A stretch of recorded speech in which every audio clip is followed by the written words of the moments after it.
Na mtazamaji popote pale ulipo, hujambo na karibu kwenye matangazo ya taarifa za Kirk Machweo, ikiwa ni siku ya Alhamisi. Hapo mengi ambayo tumeweza kuyakusanya pamoja ili tuweze kukujuza ni yapi ambayo yamekuwa yakitukia mchana kutwa. Karibu tuandamane mwanzo hadi tamati.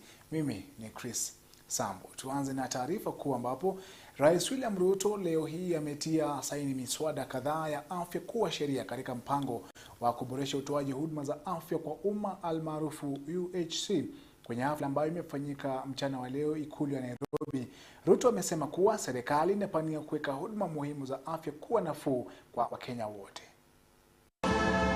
Katika miswada minne ambayo Rais William Ruto ametia saini ni ikiwemo mswada wa bima ya afya kwa jamii, mswada wa afya dijitali, pamoja na mswada wa kuimarisha miundo msingi ya afya, pamoja na ule utakaoainisha utendakazi wa kutoa huduma za afya. Sheria hizi sasa zikitarajiwa kusaidia katika kuimarisha sekta ya afya kwa umma almaarufu UHC. We have reached a pivotal moment in our quest to reshape our healthcare delivery system. These laws, together with various policies, strategies, and regulations that will be subsequently implemented, will lay the firm foundation for the biggest change in our healthcare system ever witnessed. Kulingana na sheria ya afya dijitali, sekta ya afya inatarajiwa kutumia teknolojia katika kutoa huduma zake. Rais akisema kuwa ni sheria itakayowezesha kuwafikia azimio la afya bora kwa wote. The enactment of these laws provide a legal and institutional framework for a new dawn in our healthcare system. Is that now as a country and as a sector, we can collect real-time data and use that data to make effective decisions that affect the health of this country.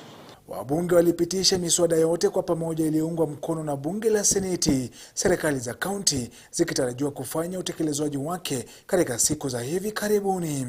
It is lack of primary health attention to the concerns of patients that eventually leads to the loss of unnecessary lives. The innovation of the digital health bill is going to save millions upon millions of Kenyans. Your Excellency, of the 4 bills, we have no issues completely with the 2 bills, and that is the digital health bill and the primary care health bill. The other 2 bills, we will not say exactly we have issues. We only ask that in the state they are in at the moment, they may not be implementable, but the solution would be to have regulations made in the shortest time possible. Sheria hizo zikifanyia mabadiliko utoaji wa bima za afya kwa Wakenya, haswa wanaougua magonjwa makuu. Sasa wale wanaougua magonjwa hayo wakitarajiwa kufaidika na bima ya serikali. When we came into office, the fill rate for orders that have been requested by the county governments was at 40%. As we speak today, Your Excellency, I have received feedback from many counties that we are now headed to 70%. And that we are going to work together to make sure that counties succeed. Because when counties succeed, Kenya succeeds. Kulingana na Rais William Ruto, serikali inapania kudhibiti fedha zinazotengewa miundo msingi ya afya kutotumika kwenye matumizi mengine yaliyoko kwenye miradi ya serikali.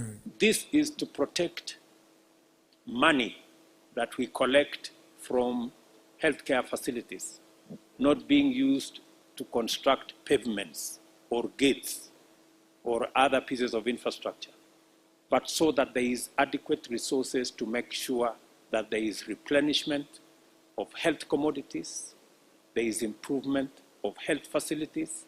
Utekelezwaji wa sheria hizi unaanza mara moja. Hiyo kesho Ijumaa, sherehe za kuadhimisha siku ya mashujaa zikifanyika kwa kauli mbiu ya afya bora kwa wote almaarufu UHC. Na kanisa la PCA limetoa msimamo wake kuhusu ubomozi huo ambao umekuwa ukiendelea katika eneo la Athi River. Moderator wa kanisa hilo Kasisi Thegu Mutai akielezea kusikitishwa kwake na vitendo hivyo. Kiongozi huyo wa PCI amesema kwamba ubomozi unaoendelea ni kinyume cha haki ya wanaodai umiliki, ikizingatiwa kwamba wanazo stakabadhi za umiliki. Mchungaji Thegu amesema kwamba asasi za kiserikali zilizowapa stakabadhi hizo zinafaa kubeba mzigo na kuchukuliwa hatua kisheria badala ya wanunuzi wasiokuwa na hatia kukadiria hasara za mamilioni ya fedha.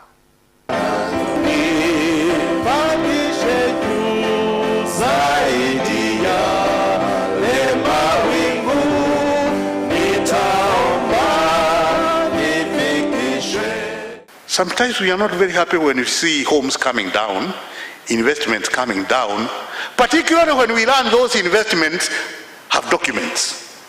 Because who processes this document? Government. Is it the same government now bringing down the houses? Who doesn't the left hand know what the right hand is doing?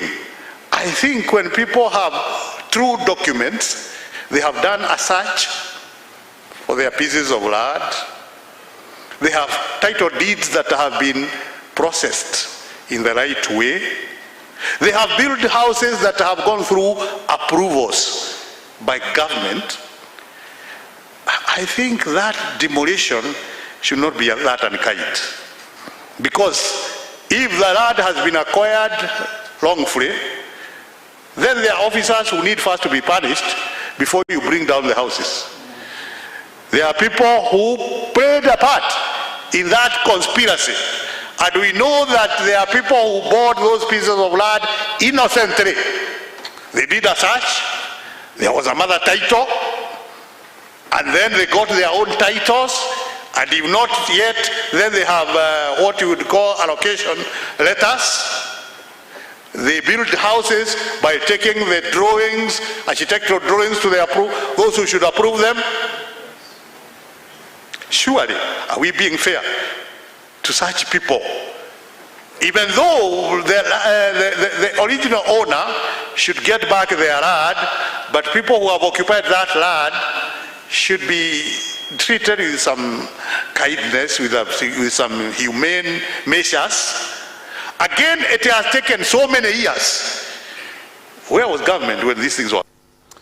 Na mkurugenzi mkuu wa halmashauri ya mawasiliano hapa nchini Ezra Chiloba amejiuzulu. Kulingana na taarifa kwa vyombo vya habari, mwenyekiti wa bodi ya mamlaka hiyo Mary Mungai, Chiloba alituma waraka wa kujiuzulu hiyo jana baada ya kuitumikia tume hiyo kampuni hiyo kwa miaka miwili. Chiloba alikuwa amejiondoa kwa muda ili kuruhusu uchunguzi baada ya ripoti ya mkaguzi wa fedha kumtuhumu kwa ubadhirifu wa fedha.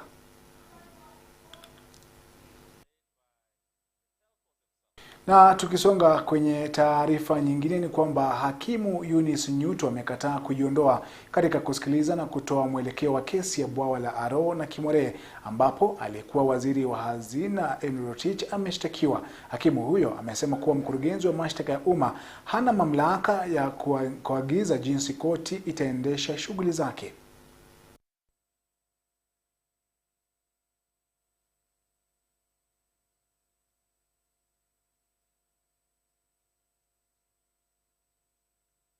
All applications for adjournment by the prosecution were heard on merit. Those that were justified were allowed, and those that were not were dismissed. Nowhere in any written law is a denial of adjournment a ground to warrant the recusal of a judicial officer. Indeed, the application for recusal was initially made orally after the court declined to grant the prosecution an adjournment. It is my finding that the application for recusal was calculated at compelling the court into granting an adjournment by any means necessary. This amounts to an abuse of the court process. The upshot of this ruling is that the application for recusal does not meet the legal threshold and the same is dismissed in its. Na mtazamaji, taarifa hiyo inatupeleka kwenye mapumziko yetu ya kwanza mafupi, lakini usibanduke uliko, maana kinarejea kukujuza mengi zaidi.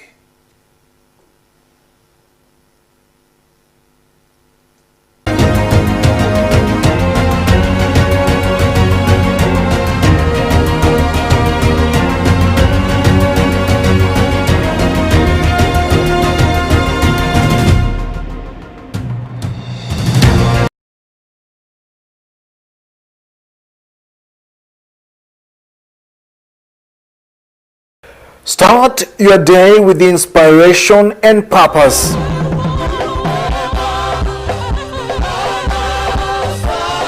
An opportunity to ignite your spirit, uplift your soul, and set the tone for a fulfilling day. To rely on God and to wait on God, to trust in God, and never to waver, never to be shaken by what is happening around. We invite you to embark on this sacred journey through inspiring sermons, prayers, and hymns. What has been taken away from us, He is ready to lift us to another level. As we talk about the Lord's restoration, He is ready to repair. Let it be your guiding light, leading you towards a deeper connection with your spirituality. What matters is you don't go back one, you go forward, and you receive your mountain. Tune in to the morning devotion, starting from 7 a.m. to 8 a.m. on Kirk TV Signet and live on Facebook and YouTube at Kirk TV Kenya.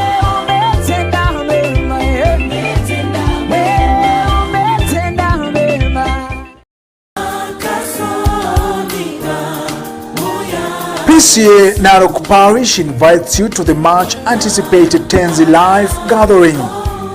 Join us as Reverend Dr. Kabaiko guides us through spiritual insights. Our guest artist Ephraim Washira will bless us with his soulful renditions.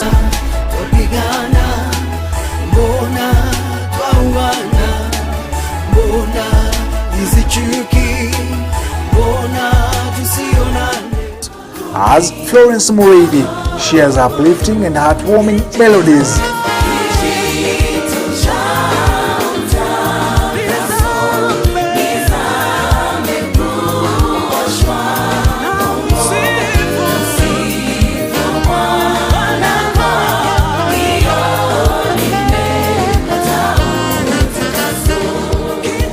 Get to witness the vibrant harmonies of Tenzi Live Group from Tanzania.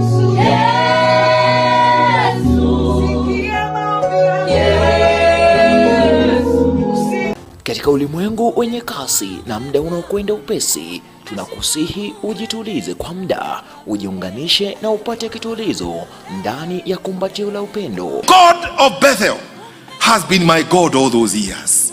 He cannot bring me this far to let me down. The name of the Lord is a strong tower. The righteous they run unto it and they are safe. Ukitembea na Mungu mambo yote yanakuwa possible, yanawezekana.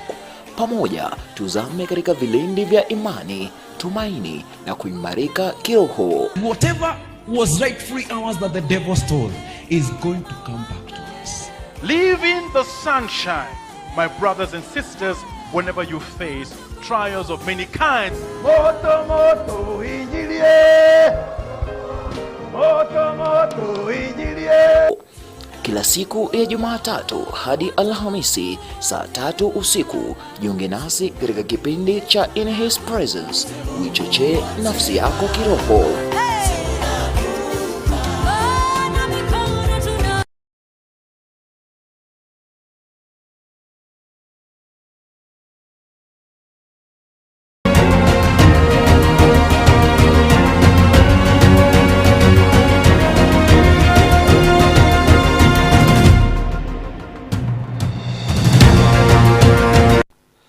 Naam, karibu mtazamaji, tuendelee na taarifa zaidi. Tusonge mbele ambapo waathiriwa wa ubomozi unaoendelea kwenye ardhi yenye utata kule Mavoko wamepata pigo baada ya mahakama kutoa uamuzi kwamba ardhi hiyo si yao. Kundi la Aimi Malu Kenya lilikuwa limeelekea mahakamani kutetea umiliki wa ardhi hiyo wakidai kwamba wanazo stakabadhi za kutosha.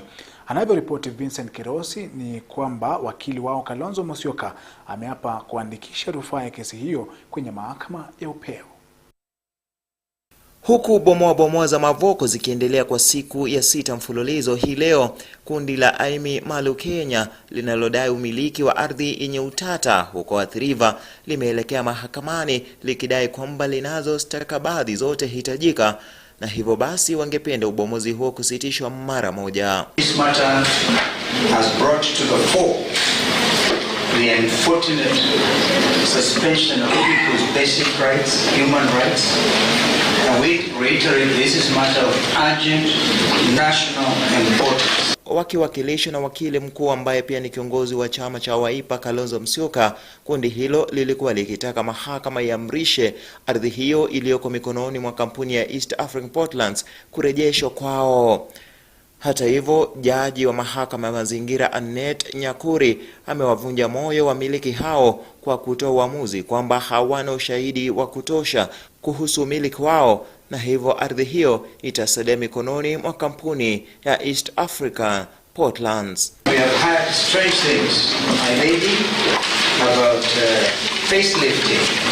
We are talking about people's lives and a complete destruction of livelihoods. Kinara wa Wiper ameapa kuelekea mahakama ya upeo hadi pale ambapo wateja wake watakapopata haki yao. Kama walikuwa wangetaka hata kuuliza Uhuru ulifanyaje kusaidia watu wa maskota ambao walikuwa maskota huko Likoni, hatungekuwa na mkasa huu ambao zote sasa hivi tunashughulikia. Nasema hivi, hata kama jaji anatoa uamuzi wake usioridhika, mimi nitaenda mpaka mahakama kuu. Hayo yakijiri, waziri wa ardhi Alice Wahome ameshikilia kwamba ardhi hiyo inamilikiwa kisheria na kampuni ya East African Portlands na kwamba huenda kilio chao hakitasikika na yeyote. The question of ownership is clear, has no doubt. Any other person purporting to own, to be on that land, is there unfortunately at their own risk. The land belongs to East African Portland. Vincent Kirosi, Kirk Machweo. Na kwingineko ni kwamba mahakama ya Shanzu imekataa kutoa maagizo kuhusu anayestahili kumuidhinisha Paul Mackenzie kufika mbele ya kamati ya Seneti inayochunguza mauaji yaliyotokea kwenye msitu wa Shakahola. Mawakili wa Mackenzie wametaka kuelezewa iwapo sheria imefuatwa ya kumwalika Mackenzie mbele ya kamati hiyo. Kwenye kesi hiyo, vyombo vya habari vimezuiliwa kuchapisha ripoti. Kesi hiyo itasikizwa tena tarehe 9 mwezi ujao. It is not for this court to direct Senate, to speak for Senate and direct Senate on what it should or should not do. If there is a conflict in the functions of two independent constitutional bodies, then there is a right forum for resolving that conflict. But it's definitely not this court and not in these proceedings. So I decline to give any directions or any comments on whether it's right or wrong. Let the respondents approach their... Na harakati za kutuma msaada wa kibinadamu kwa waathiriwa wa vita kati ya jeshi la ulinzi la Israeli na kundi haramu la Hamas zinatarajiwa kung'oa nanga tarehe 20 mwezi huu, ambapo ni njia ya kuingia na kutoka nchini Misri kupitia Ghuba ya Gaza itakayofunguliwa. Mwanahabari wetu Kelvin Moshiri anaarifu kuwa Waziri Mkuu wa Uingereza Rishi Sunak amekashifu kundi la Hamas akisema na kuhakikishia nchi ya Israeli kuwa Uingereza inaunga mkono. Alisema hayo akiwa katika ziara yake ya siku 2 kwenye nchi ya Israeli. Kujibu madai ya maafisa wa afya kutoka mji wa Gaza waliosema kuwa mamia ya watu walifariki katika mlipuko ulioshuhudiwa katika hospitali ya Al Ahli, jeshi la ulinzi la Israeli linasema kuwa waliokufa sio mamia bali makumi ya watu. Vile vile, jeshi la Israeli linasema kuwa kwa sasa watu takriban 203 wameshikwa mateka katika Ghuba ya Gaza. Katika ziara yake ya siku 2 kwenye nchi ya Israeli, Waziri Mkuu wa Uingereza Rishi Sunak amekashifu vikali kundi la Hamas na ameahidi kuwa serikali yake itasaidia nchi ya Israeli pamoja na waathiriwa wa Palestina na msaada wa kibinadamu. In the last 2 weeks, this country has gone through something that no country, no people should have to endure, least of all Israel, which has lived through some of the most awful scenes, the spectre of violence and terrorism every day of its existence. And I want to share the deep condolences of the British people and stress that we absolutely support Israel's right to defend itself in line with international law, to go after Hamas, to take back hostages, deter further incursions, and to strengthen your security for the long term. Now, huku vita baina ya jeshi la ulinzi la Israeli na kundi haramu la Hamas vikichacha, hali katika guba ya Gaza inaendelea kudorora kwa kasi. Maeneo ya kuteka maji yanakauka, huku upungufu wa maji ukifikia hali ya dharura.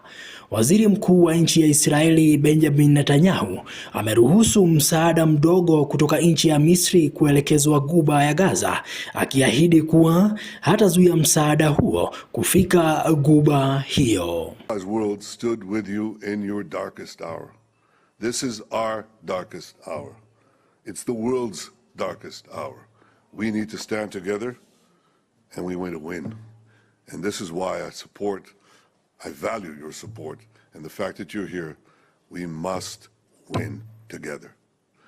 Njia ya kutoka nchi ya Misri kuelekea guba ya Gaza itafunguliwa tarehe 20 mwezi huu, ambapo malori zaidi ya 20 yaliyobeba msaada wa kibinadamu yakitarajiwa kuingia guba hiyo. Aidha, juhudi za kidiplomasia za kupeleka mahitaji katika guba ya Gaza zikiongezeka maradufu. Nikiripotia runinga ya Kirk, jina langu ni Kelvin Mushiri. Na kwingineko, wakati taifa linapoadhimisha siku ya mashujaa hiyo kesho, kwa kauli mbiu ikiwa ni afya kwa wote, wanaume wamehimizwa kufanya mapimo ya kiafya. Hii ni baada ya utafiti kuonyesha kuwa wanaume wengi huwa na aibu ya kuendea vipimo vya kiafya. Aidha, katika hafla ya kufanya vipimo kwenye chuo kikuu cha Jomo Kenyatta, wanaume wamearifiwa umuhimu wa kufanya vipimo hivyo.